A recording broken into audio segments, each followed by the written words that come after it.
disso que a gente vai seguir daqui falando agora, de governo eleito e dos rumos. E os nomes para um dos grupos técnicos, né? A transição de governo separou por temas esse trabalho daqui até o dia 1º de janeiro. Os nomes da defesa, há uma expectativa de que eles sejam anunciados na próxima semana. Havia uma expectativa de que fossem já ao longo dessa semana, não vieram. A gente já começa a projetar para a semana que vem. Essa é a última área que ainda falta ser definida. E é sobre esse assunto que a gente conversa agora ao vivo com o Aldo Rebelo. Ele foi ministro da Defesa no governo Dilma Rousseff. Ministro, muito obrigada pela atenção aqui conosco, pela disponibilidade de vir até os estúdios da CNN, viu? Um ótimo dia para o senhor. Bom dia, Stephanie. Bom dia aos nossos telespectadores. Ministro, vou começar perguntando o porquê da área da defesa ter ficado por último. O senhor acha que existe alguma sensibilidade nesse setor do governo, criada talvez pela dificuldade de relação entre o governo eleito e as Forças Armadas, com as notícias, com tudo que sucedeu aí nesses últimos meses?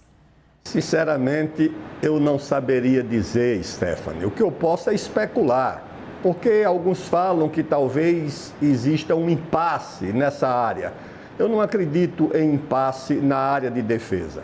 Não vejo a área de defesa como um problema na transição e nem como um problema para o futuro governo. O governo eleito, naturalmente, está se dedicando a áreas mais sensíveis, que são a da economia, a da política, eleição da mesa da Câmara, eleição da mesa do Senado, o PEC da transição.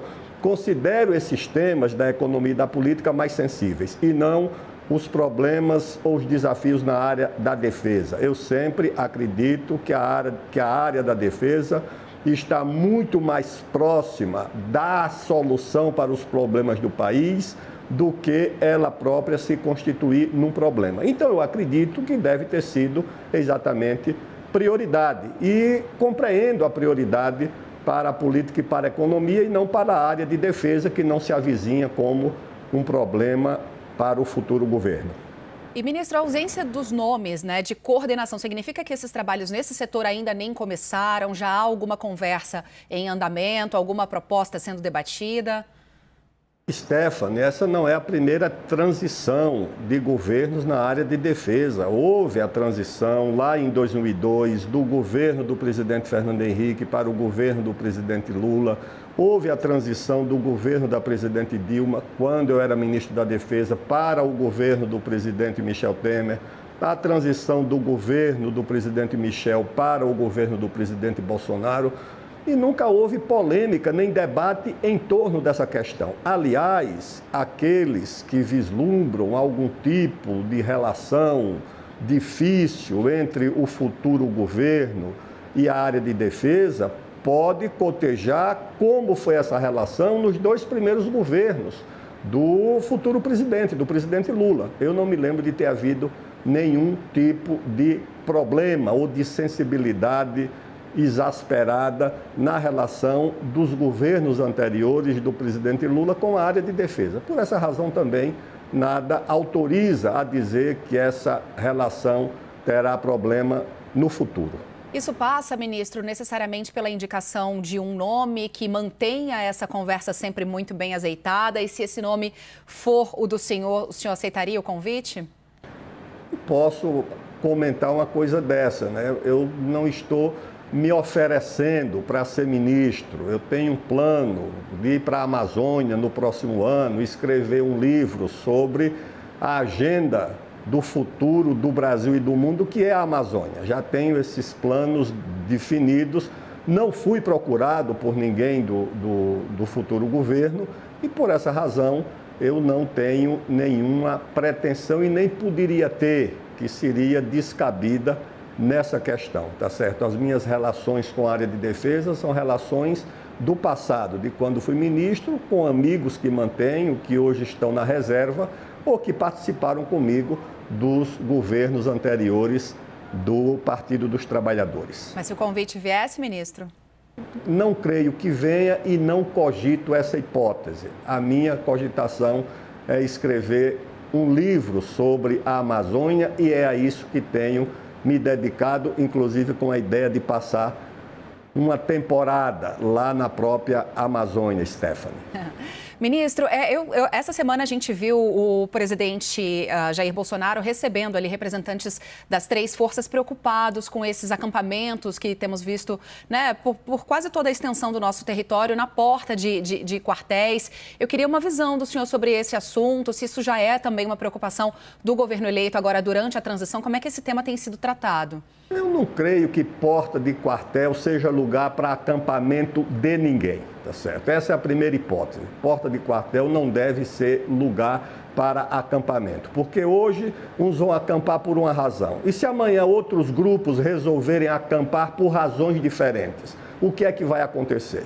Então hoje um acampa para protestar contra o futuro governo e apoiando o atual governo. E se outros encontrarem outros motivos e outras razões para promover esse tipo de acampamento? Você vai ter o quê? Uma disputa por espaço na porta dos quartéis entre grupos dirigidos por razões ideológicas antagônicas? Eu não vejo isso como solução para o país.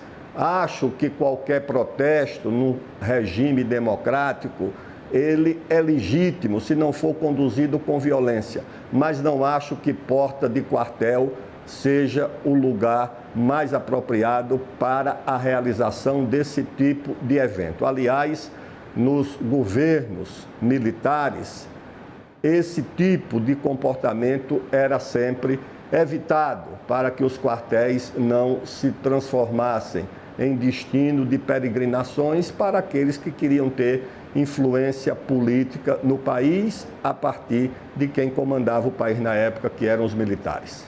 Isso chega a ser um ponto de preocupação, um ponto de atenção agora durante a transição, ministro? Isso tem sido tratado? Eu acho que como questão de segurança pública, nada mais do que isso. Eu não creio que isso se constitua numa ameaça à segurança jurídica, institucional ou à legalidade do país. Acho que isso é uma questão de segurança pública e, ao mesmo tempo, uma impropriedade do ponto de vista das instituições militares que não são nem destinatárias e nem objeto de protestos políticos que o país possa receber eventualmente, como acontece no presente momento. Pois é, ministro, talvez tudo isso é que tenha trazido a defesa tão para a pauta do nosso noticiário, do nosso debate aqui com a imprensa, inclusive. Se houver alguma diferença na indicação de um nome de um militar ou de um civil para a pasta? Stephanie, nunca houve essa distinção. Vários ministros civis foram nomeados desde a época do presidente Fernando Henrique, quando foi criado o Ministério da Defesa, todos os ministros foram civis, oriundos da área política, senadores ou advogados da União. No governo do presidente Lula foram civis, no governo da presidente Dilma foram civis, no governo do presidente Temer foi nomeado o general Silvio Luna, que se comportou como um civil na condução da pasta da defesa. Então, eu não creio que o problema surja aí. O problema surge de fora das Forças Armadas, de fora das instituições militares, quando, por algumas razões, grupos políticos enxergam nas Forças Armadas fiadoras dos seus interesses ideológicos e outras enxergam nas Forças Armadas antagonismo que não deveria existir, como se nós vivêssemos ainda na Guerra Fria. Ou, recentemente, quando houve a destituição dos 3 comandantes militares, do ministro da Defesa, que causou naturalmente uma certa estranheza na relação das Forças Armadas com a política e com os governantes. Antes de seguir para a Amazônia para tocar o seu livro, ministro, o senhor tem um tempo para passar em Brasília na semana que vem? Vai estar por lá? Não, a minha pretensão é ficar por São Paulo, visitar minha mãe lá em Alagoas e depois tomar o destino da Amazônia brasileira. Perfeito. Nós conversamos aqui com Aldo Rebelo, ele foi ministro da Defesa no governo Dilma Rousseff. Ministro, sempre um prazer ter o senhor aqui conosco. Obrigada, viu, pela atenção. Um abraço e um bom dia e até breve. Obrigada.